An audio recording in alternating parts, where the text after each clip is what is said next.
Notícias, fofocas, fuxicos, boatos, o que é verdade e o que não é. Agora no Balaio de Gatos, com Luiz Sucupira.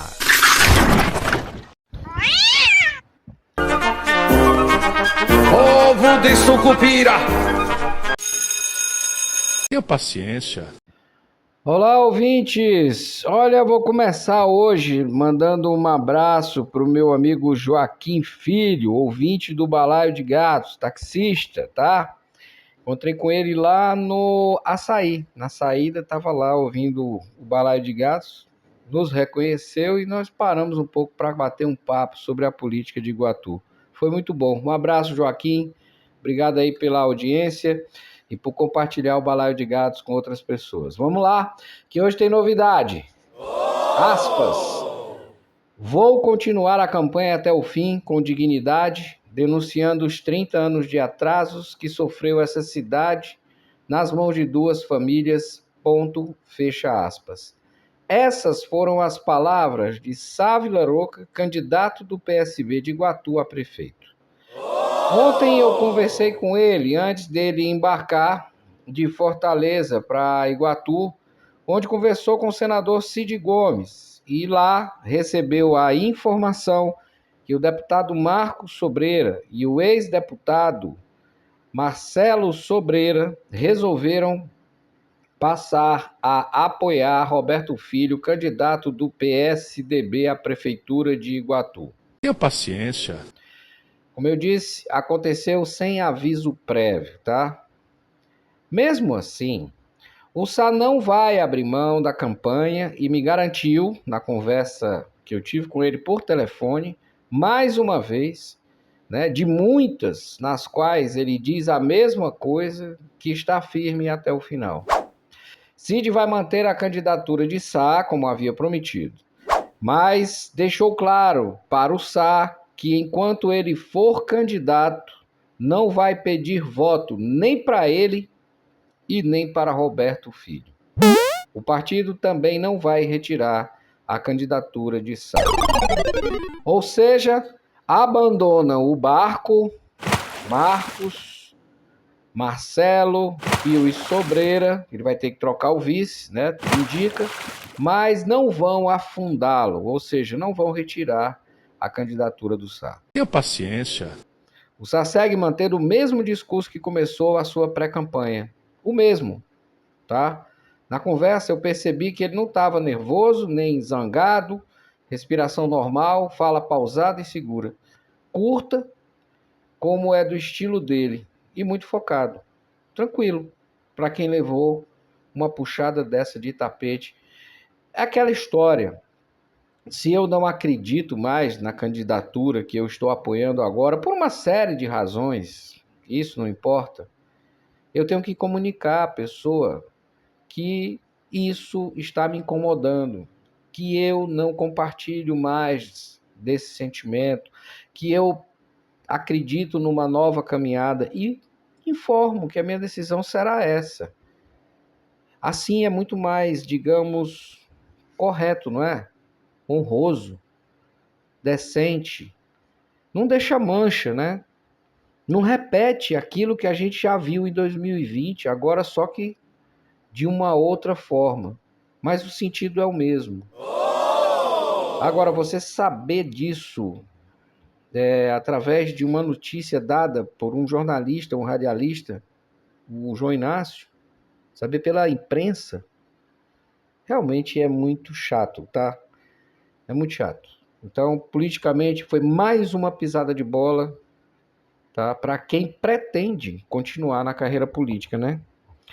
Infelizmente acontece isso. Aí depois ficam, no futuro, chegam lá, sentam para tirar foto como se nada tivesse acontecido. O pessoal tem memória curta. Ontem eu falei disso aqui. A memória não é só curta, não, mas os sentimentos são muito estreitos, tá?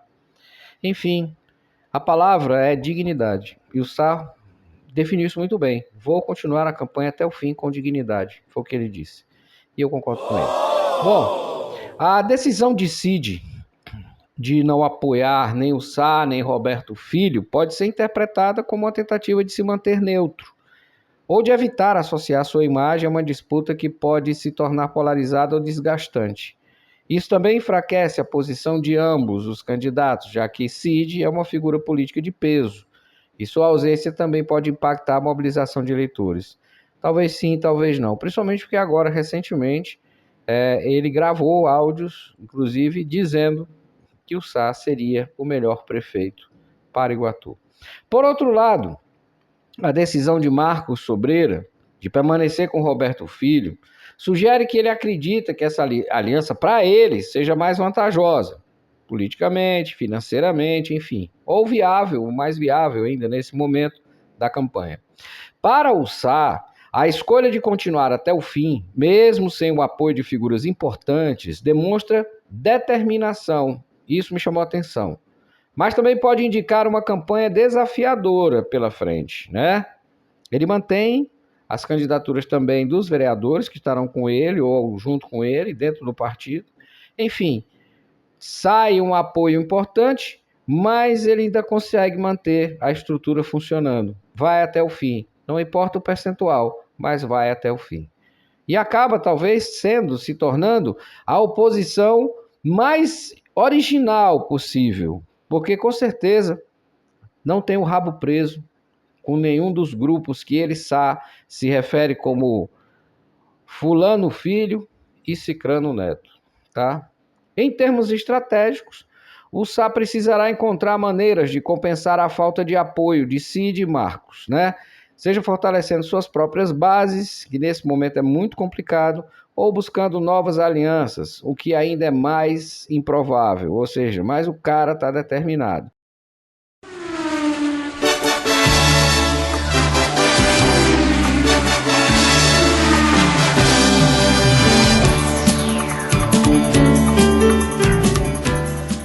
O inexplicável. Entre o quase certo e o duvidoso nesta eleição, pois essa eleição acaba de se polarizar com este fato, percebo que a escolha dos iguatuenses será entre as duas famílias que o Sá denuncia em seus discursos como as que contribuíram para que Iguatu chegasse onde está. Tenha paciência. Olha que ironia. É verdade. E a escolha, pelo que eu venho acompanhando, deverá ser entre aquele que fez pouco, mas deixou muito a desejar, e aquele que nada fez e deixou muito a desejar. Se eu estiver certo nessa avaliação, em 10 dias poderemos ter a decisão do voto consolidada. E será apenas esperar o dia para saber o que ainda pode mudar. Se não tiver nenhum fato novo, o resultado pode não trazer surpresa não, tá, gente? Mas ainda tem um tempo para que alguém faça uma besteira grande, como já aconteceu em eleições passadas, uma fala fora de contexto, fora de sintonia, fora de qualquer coisa, tá? E espante o eleitor por o outro lado. Enfim, a sorte está lançada, né? Alia jacta est, como dizem em bom latim. Acredito eu que posso queimar até minha língua, que esse debate do dia 13 será mais importante que o do dia 30, pois a polarização que se afunila vai produzir várias possíveis e supostas saias justas contra o candidato Roberto Filho.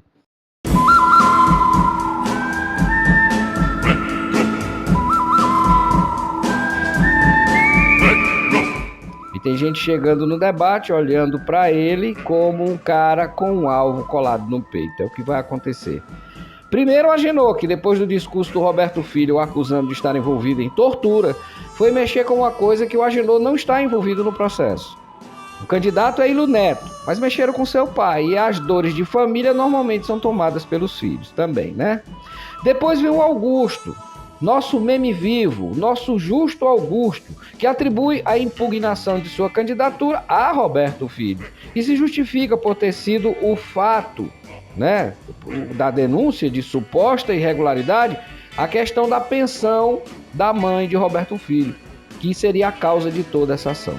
Ele reclamou, eles não gostaram e deram um jeito aí de achar um problema na candidatura do Augusto, segundo o próprio Augusto fala, e aí conseguiram a impugnação. Por último, mas não de forma direta, pois o Roberto não atacou o Sá diretamente, mas pelo fato de ter levado Marcos e Marcelo Sobreira sem aviso prévio, né, o que ficou muito feio, coisa que o Sá tomou conhecimento só pela imprensa. Isso também não é legal. E por último, os donos de pets, tá, gente? Tem muita galera que não vai estar no debate, mas estão tentando digerir aquela frase mal colocada, né? Brincadeiras à parte, se alguém tem dúvida que esse debate vai precisar da presença dos bombeiros, eu não tenho não. Vai ter tiro, porrada, bomba e pé para 10 pode acabar comendo sozinho. Esse é o fato.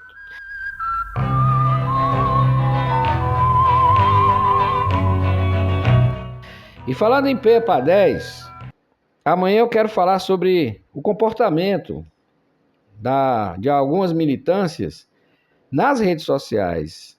Quero só lembrar para você, militante empolgado, né, e que entrou agora na eleição, ou que voltou agora na eleição, sedento para estar dentro da prefeitura, que eu achei que uma militância fosse dar trabalho, queimei a língua, tá? Mas tem uma outra militância que está criando muito caso, mal educada, grosseira, tá? Achando que isso aqui é terra de extrema direita. Eu quero só avisar que não é não. Se quiserem ir nessa pegada, não vai terminar bem não. Sabe por quê? Porque vocês estão criando antipatia para um candidato que precisa de voto. O candidato transfere simpatia, sim, para o seu eleitor e para o cara que talvez esteja pretendendo votar nele. Mas uma militância que odeia, que xinga, que agride, que ofende e não consegue debater porque é extremista, é formada por extremistas, certo? Não interessa se de esquerda ou direita, mas se é um extremista, é alguém que não consegue trabalhar nos meios, acaba transferindo ódio, ressentimento, dúvida e medo e rejeição para o cara que pretendia votar no teu candidato. E só tem uma palavra para esse tipo de gente. Você é burro. Não tem outro nome para isso não. Vamos com calma, porque com esse andor de ódio e ansiedade, porque o santo é de barro e vocês ainda não ganharam a eleição. Eu sou Luiz Sucupira e esse foi o Balaio de Gatos de hoje. Amanhã a gente volta. Tchau, pessoal. Pra frente, Sucupira!